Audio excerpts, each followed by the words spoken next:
Hi students, good morning. Welcome to my channel Sai Tutorial Classes. Today we shall discuss about lines and angles. Lines means रेखाएं, angle means कोण. रेखा एवं कोण के बारे में देखेंगे आज की क्लास में. तो first of all I am going to make you understand about point. Point के बारे में. पॉइंट को हिंदी में बिंदु बोलते हैं. बिंदु. ये पॉइंट होता क्या है इसके बारे में समझते हैं. तो point is the exact location of something.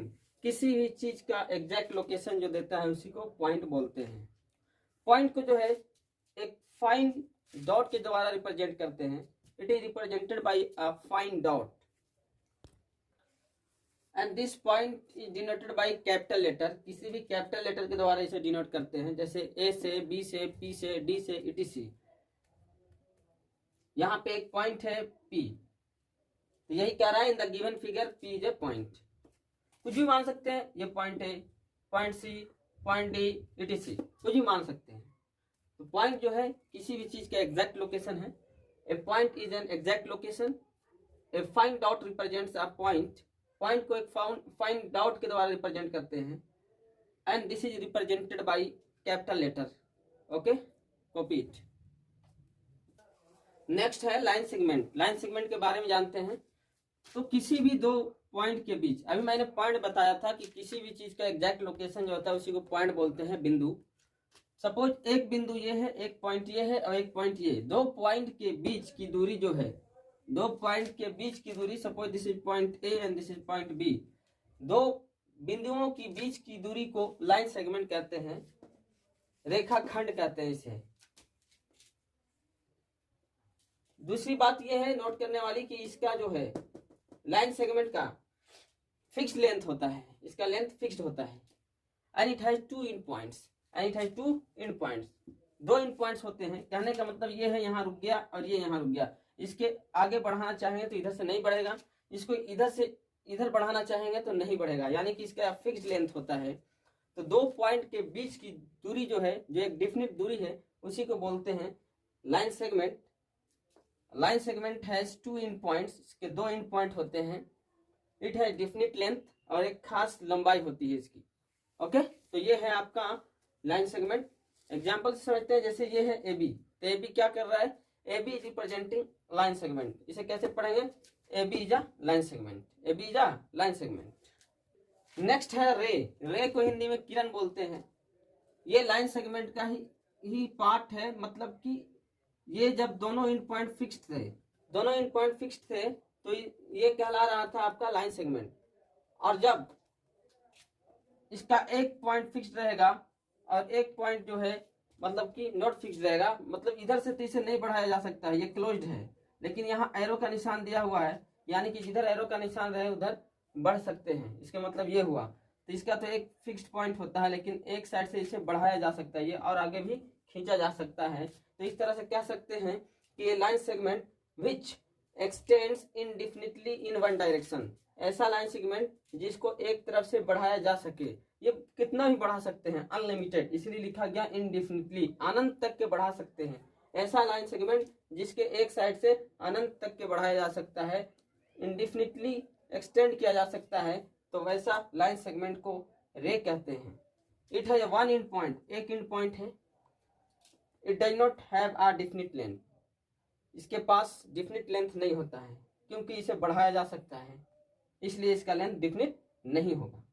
तो ये है आपका रे. रे और लाइन सेगमेंट में यही डिफरेंस है कि लाइन सेगमेंट के पास दो एंड पॉइंट है. अब इसे इधर से ना इधर से, दोनों साइड में से किधर से भी नहीं बढ़ाया जा सकता है. इसका एक फिक्स्ड लेंथ होता है. जबकि रे के पास एक ही एंड पॉइंट है और एक साइड से इसे बढ़ाया जा सकता है, इसलिए इसके पास फिक्स्ड लेंथ, डेफिनिट लेंथ नहीं होता है. एक रे को इस तरह से रिप्रेजेंट कर सकते हैं आप. यह है रे को रिप्रेजेंट करने का तरीका. नेक्स्ट है लाइन. लाइन को हिंदी में रेखा बोलते हैं. A line segment which extends indefinitely in both directions. यानी कि वैसा लाइन सेगमेंट जो दोनों डायरेक्शन में अनंत तक के बढ़ सकता है, अनलिमिटेड बढ़ाया जा सकता है. दोनों साइड से, इधर से भी बढ़ाया जा सकता है और इधर से भी बढ़ाया जा सकता है. तो वैसा लाइन सेगमेंट जिसको दोनों तरफ से बढ़ाया जा सकता है उसे बोलते हैं लाइन। अब दोनों तरफ से बढ़ाया जा सकता है तो इसका डिफिनिट लेंथ होगा नहीं, इसका कोई भी इंड पॉइंट नहीं होगा। अगर इंड पॉइंट होता तो यहीं पे रुक जाता, इसको इधर नहीं बढ़ा सकते हैं। एरो इधर दिया हुआ है यानी इधर बढ़ाया जा सकता है, इधर भी एरो दिया हुआ है यानी इधर भी बढ़ाया जा सकता है, इधर भी बढ़ाया जा सकता है। तो एक लाइन को दोनों साइड में बढ़ाया जा सकता है, ठीक है। इसलिए इसके पास कोई भी इंड पॉइंट्स नहीं होता है, ना ही इसका फिक्स्ड लेंथ होता है। तो ये था आपका लाइन सेगमेंट, रे एंड लाइन। तीनों में मैंने डिफ्रेंशिएट किया आपको। सबसे पहली बात की पॉइंट बताया, पॉइंट ये बताया किसी भी चीज के एग्जैक्ट लोकेशन को, किसी भी चीज के एग्जैक्ट लोकेशन को पॉइंट बोलते हैं। और जब दो पॉइंट के बीच, दो पॉइंट्स के बीच की दूरी को लाइन सेगमेंट बोला जाता है। ये लाइन सेगमेंट जो है अब ये दोनों तरफ से क्लोज्ड है, ना इधर से बढ़ाया जा सकता है ना इधर से बढ़ाया जा सकता है, और इसका डिफिनिट लेंथ होता है, दो एंड पॉइंट्स है। लेकिन जब इसी लाइन सेगमेंट को एक तरफ से हम बढ़ाना स्टार्ट कर देंगे तब ये लाइन सेगमेंट रे कहलाता है। A line segment which can extend indefinitely from one direction.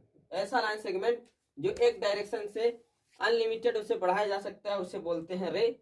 इसका एक ही एक पॉइंट इंड पॉइंट होता है, इसका कोई भी फिक्स्ड लेंथ नहीं होता है। तीसरा मैंने बताया लाइन, ऐसा लाइन सेगमेंट जिसको दोनों तरफ से बढ़ाया जा सकता है, जिसको दोनों तरफ से बढ़ाया जा सकता है उसे बोलते हैं लाइन। इसके पास कोई भी इंड पॉइंट नहीं है, दोनों तरफ से अनलिमिटेड बढ़ाया जा सकता है, इस वजह से इसके पास कोई फिक्स्ड लेंथ भी नहीं है। तो तीनों के बीच ये था differentiation. I hope you could understand. Next हम लोग समझते हैं कोलिनियर पॉइंट्स। हिंदी में बोलते हैं सारेखीय बिंदु। तीन और तीन से ज्यादा ऐसा बिंदु जो एक स्ट्रेट लाइन पे ही लाई करता हो। 3 or more than 3 points lying on a straight line are said to be collinear। या ऐसे भी कह सकते हैं 3 or more points are said to be collinear if they lie on a straight line। तीन या तीन से ज्यादा बिंदु अगर किसी एक स्ट्रेट लाइन पे लाई करते हैं तो उसे कोलिनियर पॉइंट्स कहते हैं। और जब स्ट्रेट लाइन पे लाई नहीं करेंगे तो वो नॉन कोलिनियर पॉइंट्स कहलाएंगे। अभी मैं एग्जांपल से आपको समझाता हूं। जैसे इस फिगर में देख लें, ये तीनों पॉइंट ए, पॉइंट बी और पॉइंट सी तीनों एक स्ट्रेट लाइन पे हैं, इसलिए A, B and C are collinear points. इसके बाद मैं आपको बताता हूं non collinear points. Non collinear points, तीन या तीन से ज्यादा बिंदु जो एक स्ट्रेट लाइन पे लाई नहीं करेंगे वो कहलाएंगे आपका नॉन कोलिनियर पॉइंट्स। जैसे ये तीन बिंदु है पी क्यू आर, तीन पॉइंट्स है, ये स्ट्रेट लाइन बन सकता है? नहीं बन सकता है। ये है आपका पी क्यू आर, एक पॉइंट है पी, दूसरा क्यू और तीसरा आर। ये अगर स्ट्रेट लाइन खींचते हैं तो ये आता है, इस पे आया आर? नहीं आया। जब तीन या तीन से ज्यादा बिंदु जब एक ही स्ट्रेट लाइन पे आ जाते तब ये कोलिनियर कहलाते। ये आर इस स्ट्रेट लाइन पे नहीं आ पा रहा है, इसलिए ये पी क्यू आर जो है वो नॉन कोलिनियर पॉइंट्स होंगे। ध्यान रहे कि ट्रायंगल को बनने के लिए पॉइंट्स नॉन कोलिनियर होना चाहिए। ट्रायंगल जिसे त्रिभुज कहते हैं, जब पॉइंट्स नॉन कोलिनियर होंगे तभी ट्रायंगल बन पाएगा। जब पॉइंट्स कोलिनियर होंगे तो ट्रायंगल कभी भी नहीं बन पाएगा। कोलिनियर मतलब कि सबसे पहली बात ये समझते हैं कि ट्रायंगल बनता है कैसे। ट्रायंगल को बनने के लिए 3 पॉइंट की जरूरत होता है, ए, बी और सी। ये 3 पॉइंट्स हैं तो ट्रायंगल बन गया। अगर हम कहते हैं कि ये तीनों पॉइंट्स एक स्ट्रेट लाइन पे लाई करते हैं तो कभी ट्रायंगल नहीं बन पाएगा। ये point A, point B, point C, अब ट्रायंगल कैसे बना पाएंगे आप? तो इसलिए इंपॉर्टेंट पॉइंट है कि ट्रायंगल तभी बन पाएगा जब पॉइंट्स कैसा हो, नॉन कोलिनियर हो। कोलिनियर पॉइंट्स रहेगा तो ट्रायंगल कभी भी नहीं बन पाएगा। तो ये था कोलिनियर और नॉन कोलिनियर पॉइंट्स। यहाँ पे नोट है कि ट्रायंगल तभी बन पाएगा जब तीनों पॉइंट्स नॉन कोलिनियर हो। Triangle is form when the 3 points are non collinear. Next पढ़ते हैं टाइप्स ऑफ लाइंस के बारे में। तो mainly 3 types of lines, intersecting lines, concurrent lines and parallel lines. Intersecting lines मतलब ये होता है कि जब दो रेखा किसी एक बिंदु से गुजरते हैं, when two lines intersect at a point then they are said to be intersecting lines।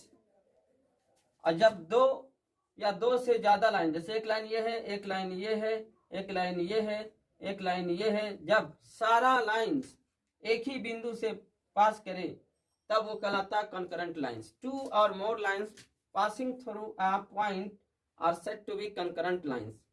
और पैरेलल लाइंस मीन्स ऐसा लाइन जो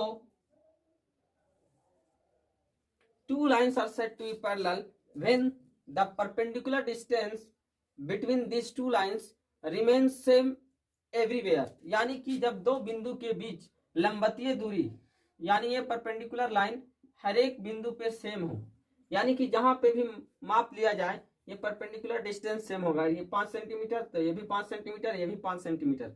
तो two lines are said to be parallel when the perpendicular distance between these two points between these two lines remain fixed at every points। उसके बाद होता है एक non parallel lines. चार कर लेंगे, चार तरह के होते हैं non parallel lines. Non parallel lines यानी कि non parallel line, parallel lines का ये है खासियत, ये है इसका गुण कि कहीं भी चले जाओ सब जगह पे इसका परपेंडिकुलर डिस्टेंस सेम रहेगा। ये दो लाइन कभी भी आपस में नहीं मिलेंगे, कहीं भी इसको इधर खींच दो, इसको इधर खींच दो, इसको इधर खींचो, इधर खींचो, कहीं भी खींच लो अनलिमिटेड, कहीं भी ये जाके एक लाइन ये है और एक लाइन ये है, कभी भी ऐसे नहीं मिलेंगे। दो लाइन कभी भी ये आपस में नहीं मिलेंगे। ये है पैरेलल लाइंस। और एक है नॉन पैरेलल लाइंस, जैसे एक लाइन ये है और एक लाइन ये है। इस लाइन को अगर आगे ऐसे बढ़ाया जाए और इस लाइन को भी आगे बढ़ाया जाए तो ये दोनों आपस में मिल जा रहे हैं।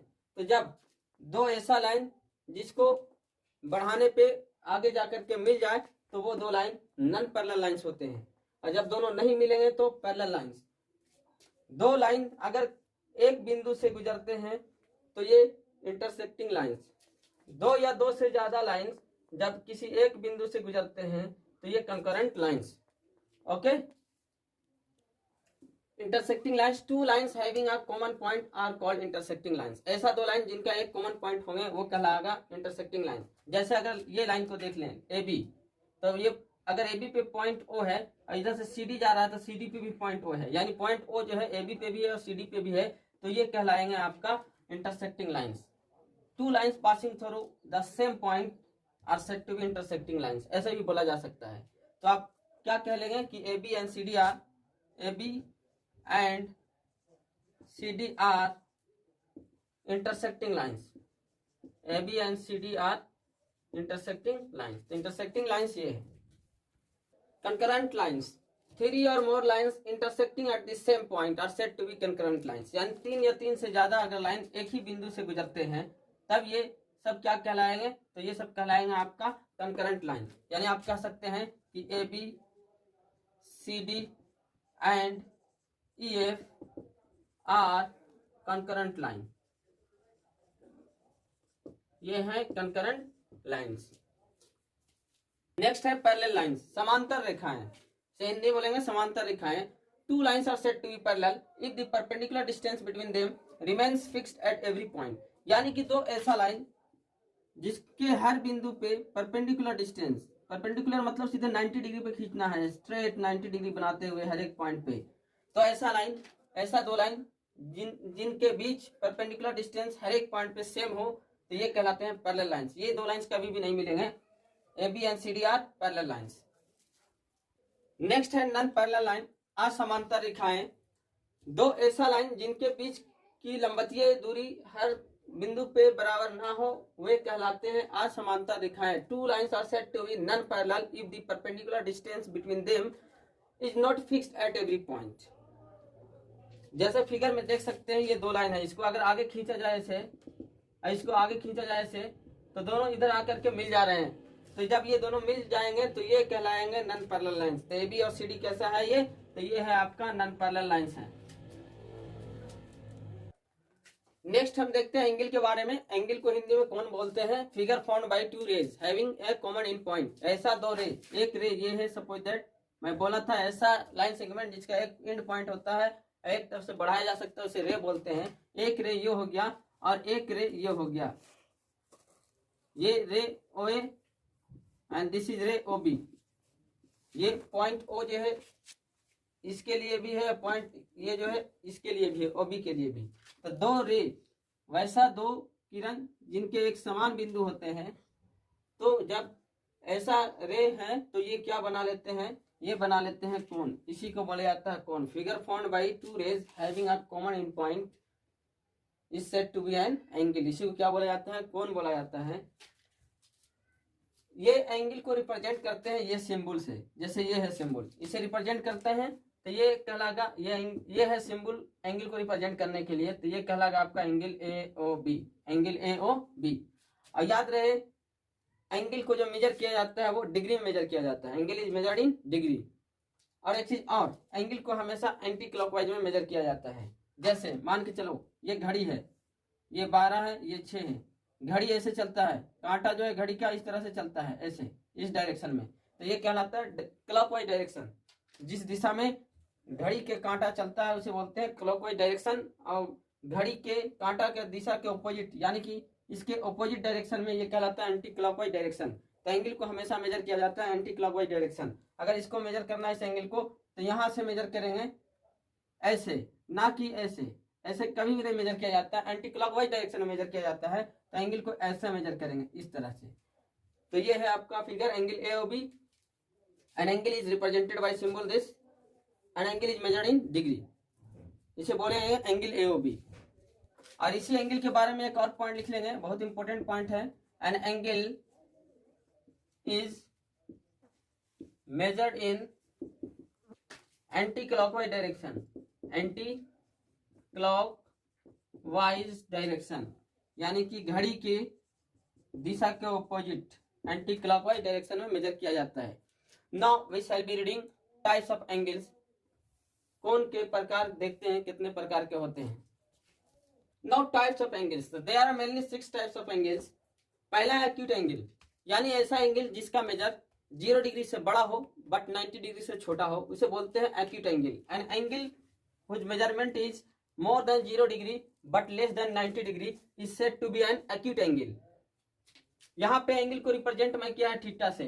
जैसे आप angle A, angle B, angle C represent करते हैं, एंगल एक्स वाई जेड, वैसे ही रिप्रेजेंट करते हैं हम थीटा से। ज्यादातर मैथ्स में एंगल को थीटा से रिप्रेजेंट किया जाता है, ये कहलाता है थीटा।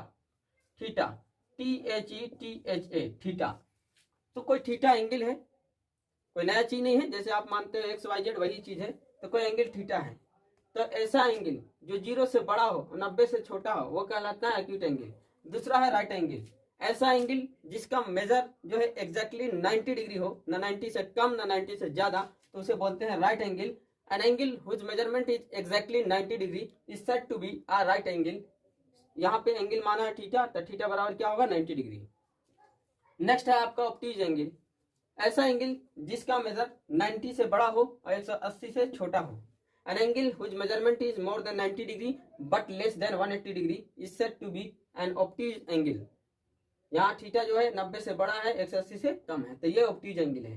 नेक्स्ट है आपका स्ट्रेट एंगल, ऐसा एंगल जिसका मेजर एग्जैक्टली जो है 180 होना चाहिए, 180 से ज्यादा ना 180 से कम, तो वो कहलाता है straight angle. An angle which measurement is exactly 180 degree is said to be a straight angle. तो थीटा बराबर क्या हो जाएगा, 180 डिग्री। नेक्स्ट है आपका रिफ्लेक्स एंगल, ऐसा एंगल जिसका मेजर 180 से बड़ा और 360 से कम, वो कहलाता है reflex angle. An angle which measurement is more than 180 degree but less than 360 degree is said to be a reflex angle. तो यहाँ पे थीटा क्या है, 180 से बड़ा है, 360 से छोटा है। नेक्स्ट है आपका complete angle, an angle which measurement is exactly 360 degree, ऐसा एंगल जिसका मान एग्जैक्ट 360 डिग्री हो, ना 360 से बड़ा ना 360 से छोटा, तो वैसे को बोलते हैं कंप्लीट एंगल। तो मैं लिख नहीं रहा हूं, जो मैं बोल रहा हूं स्टेटमेंट, उसे आप वीडियो पॉज करके अपने कॉपी पे लिख लिया करेंगे।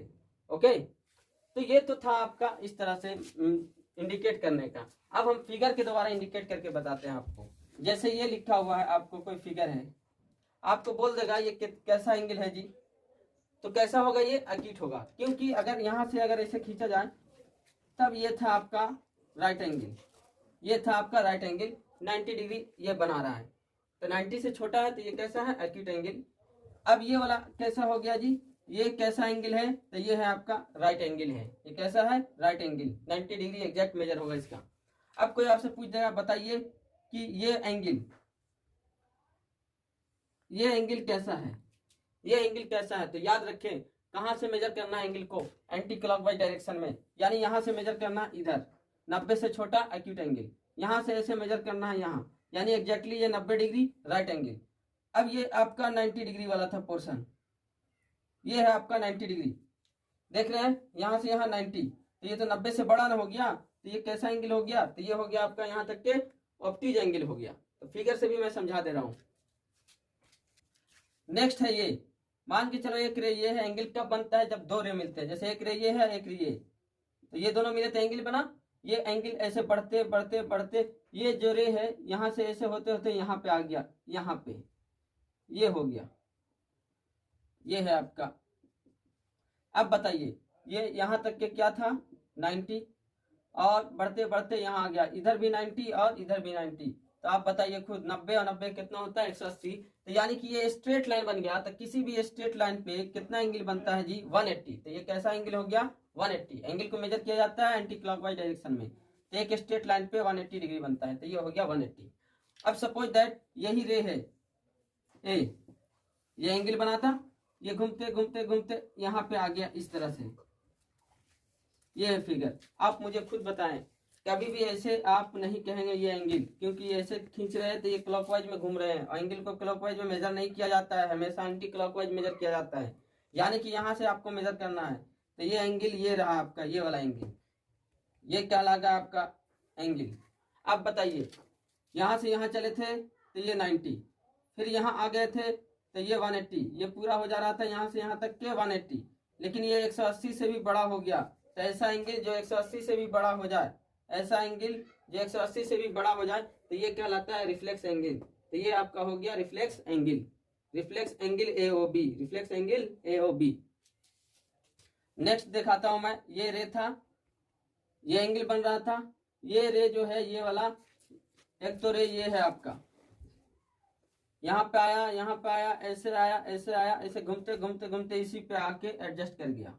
यानी कहने का मतलब ये है कि एंटी क्लॉकवाइज में मेजर करेंगे, यानी कि ऐसे जा रहा था ऐसे जा करके और यहीं पे आ गया, यानी कि जहां से गया था वहीं आ गया, एक कंप्लीट राउंड मार लिया, यानी एक कंप्लीट रिवोल्यूशन कर लिया, एक कंप्लीट रोटेशन कर लिया, एक बार घूम गया, जहां था वहीं आ गया। जब एक गोल चक्कर लगा ले तो वो कैसा एंगल बनाएगा आपका 360, यानी कि ये कंप्लीट एंगल है। तो होप यू कुड अंडरस्टैंड। ये था आपका एंगल्स, और भी एंगल्स आते हैं उनके बारे में बताते हैं। नेक्स्ट है एडजेसेंट एंगल।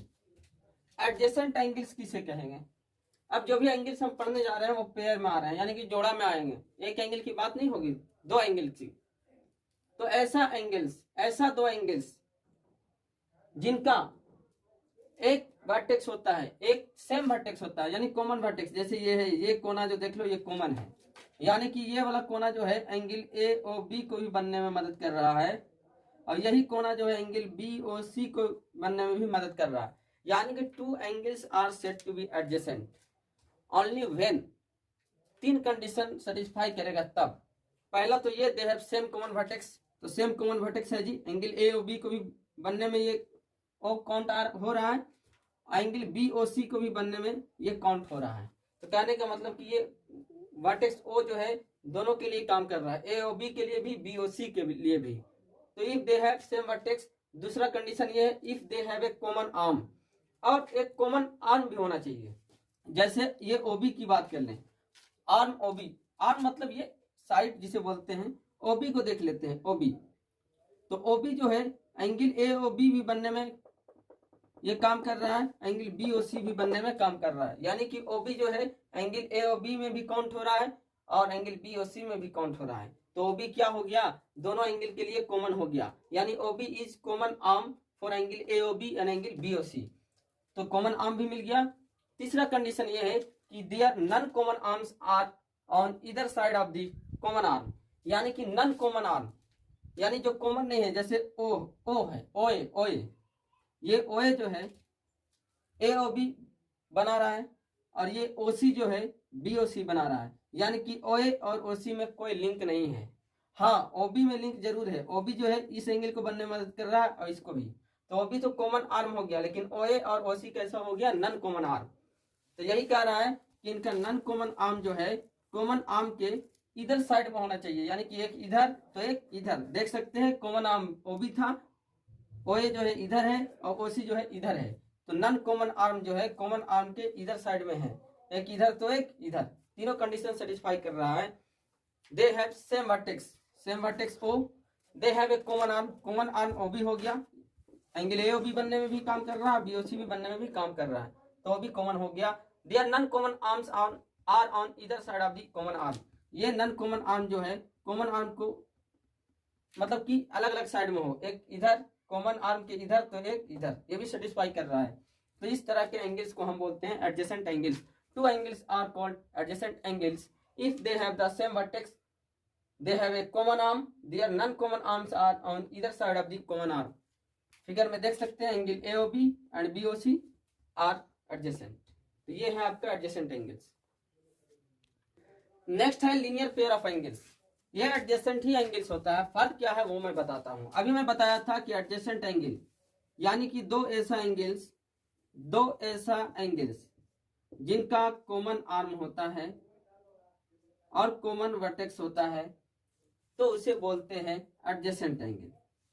और ये नन कॉमन आर्म जो है एडजेसेंट, नन कॉमन आर्म जो है ये कॉमन आर्म के इधर साइड में, मतलब एक इधर तो एक इधर होते हैं, तब ये कहलाते हैं एडजेसेंट एंगल्स। लेकिन जब यही दोनों नन कॉमन आर्म्स यानी OA और OC एक दूसरे के ऑपोजिट में हो जाए, ऑपोजिट मतलब कि अगर मेरा फेस इधर है और कोई मेरे सामने में खड़ा है तो उसका फेस जो है मेरी ओर होगा, तो हम लोग दोनों ऑपोजिट में हैं, यानी मेरा फेस उधर और उसका फेस इधर, तब वो कहलाता है ऑपोजिट।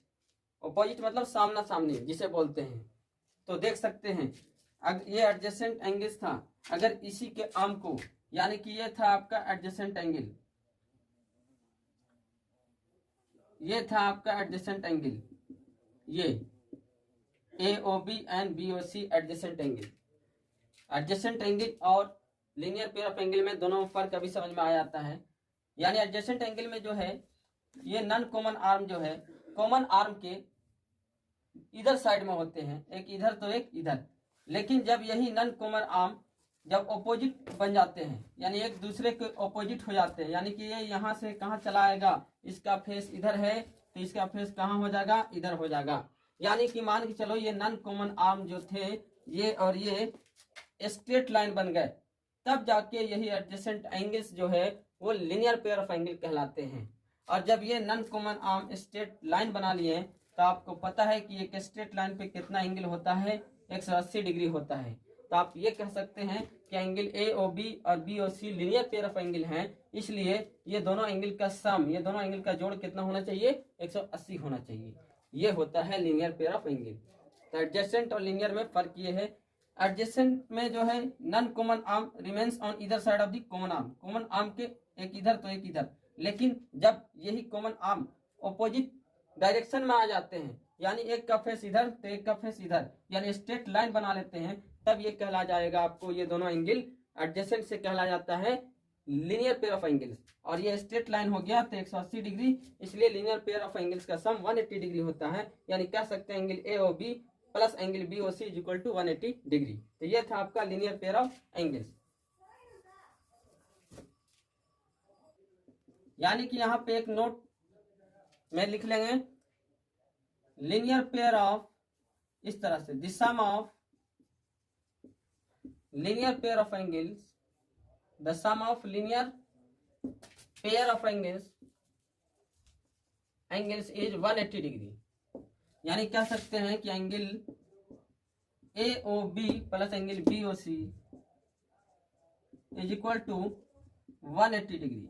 ये होता है linear pair of angles. Next है वर्टिकली ऑपोजिट एंगल्स। यानी कि जब दो स्ट्रेट लाइन, एक स्ट्रेट लाइन ये है एक ये है, दोनों एक पॉइंट पे इंटरसेक्ट करते हैं, तो ये क्या कहलाते हैं, इंटरसेक्टिंग लाइंस। यानी सीधा सीधी ये कह सकते हैं कि इंटरसेक्टिंग लाइंस ही क्या बनाते हैं, vertically opposite angles. When two straight lines intersect each other at a point, the pair of opposite angles so formed are called linear pair of angles। यानी कि जो दो स्ट्रेट लाइंस जो एक बिंदु पे कट करते हैं तब जो एंगल बनता है, 4 एंगल बन रहा है, एक ये, एक ये, एक ये और एक ये चार, ये चारों में कौन वर्टिकली अपोजिट होगा? तो ध्यान देंगे, वर्टिकली अपोजिट मतलब कि सामने वाला, अपोजिट एंगल्स।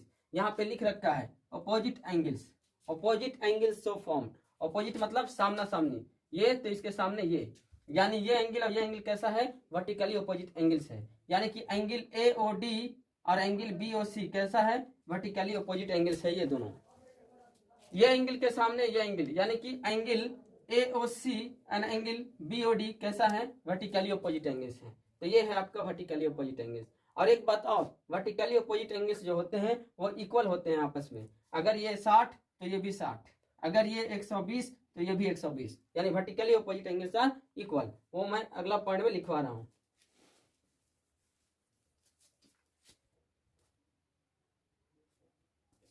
यहाँ पे नोट में लिख लेंगे। अभी मैं जैसा कि बताया वर्टिकली अपोजिट एंगल्स इक्वल होते हैं, तो vertically opposite angles are equal, vertically opposite angles are equal.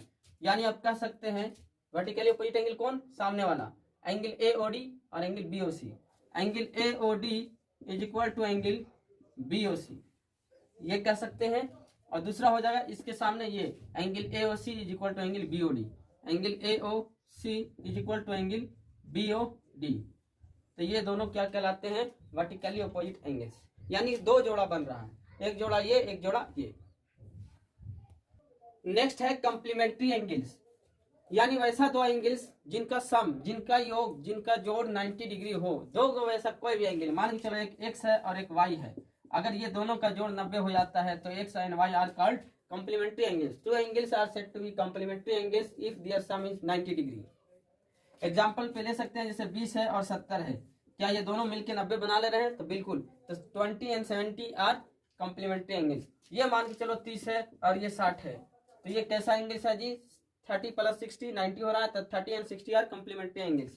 अच्छा, कोई बोलेगा क्या 30 और 50 ये आपका कंप्लीमेंट्री एंगल्स है? तो चेक करो, 50 + 30 80 होता है, तो ये कंप्लीमेंट्री नहीं होगा।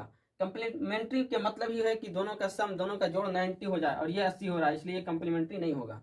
Two angles are said to be complementary angles if their sum is 90 degree. Example 20 degree 70 degree are complementary angles. ऐसे और भी बहुत से एंगल्स होंगे जो कंप्लीमेंट्री होंगे। अच्छा, कभी कभी ऐसा होता है कि कोई एंगल दिया हुआ है, उसका कंप्लीमेंट निकालना है। कोई एंगल दिया हुआ है, उसका कंप्लीमेंट निकालना है। जैसे दे रखा है, पूछ देगा आपसे ये कि what is the complement of 50 degree, what is the complement of 50 degree. तो complement of a given angle is equal to 90 degree minus given angle. अगर किसी भी एंगल का कंप्लीमेंट पूछ दे तो क्या करेंगे? 90 में से घटा लेंगे। तो 50 डिग्री का कंप्लीमेंट पूछा है तो ये हो जाएगा 90 - 50 यानी कि 40 degree. 40 degree is the complement of 50 degree. What is the complement of 70 degree? 70 degree का कंप्लीमेंट पूछा है तो 90 - 70 ये हो जाता है 20। तो 20 degree is the complement of 70 degree. यानी यहां से ये समझ में आया कि complement of a given angle is equal to 90 degree minus given angle. अगर पूछ देगा what is the complement of x, कोई एंगल x है, इसका कंप्लीमेंट क्या होगा? तो ये हो जाएगा 90 - x। कोई एंगल है 2x, इसका कंप्लीमेंट क्या हो जाएगा? तो इसका कंप्लीमेंट हो जाएगा 90 - 2x। तो ये है कंप्लीमेंट्री एंगल्स। नेक्स्ट है सप्लीमेंट्री एंगल्स। तो दो ऐसा एंगल जिनका सम, जिनका योग, जिनका जोड़ 180 डिग्री हो जाए। यानी मान के चलो एक एंगल x है और एक y है, अगर ये दोनों का सम 180 डिग्री हो जाता है तो ये दोनों एंगल्स सप्लीमेंट्री एंगल्स कहलाते हैं। Angle x and y are supplementary angles. जैसे मान के चलो ये 70 है और ये है आपका 110, क्या 70 और 110 180 बन रहा है? तो बिल्कुल बन रहा है। तो 70 एंड 110 आर सप्लीमेंट्री एंगल्स। ये है आपका 50 और ये है आपका 110, क्या ये सप्लीमेंट्री एंगल्स है? 180 दे रहा है? नहीं दे रहा, तो ये सप्लीमेंट्री नहीं होंगे।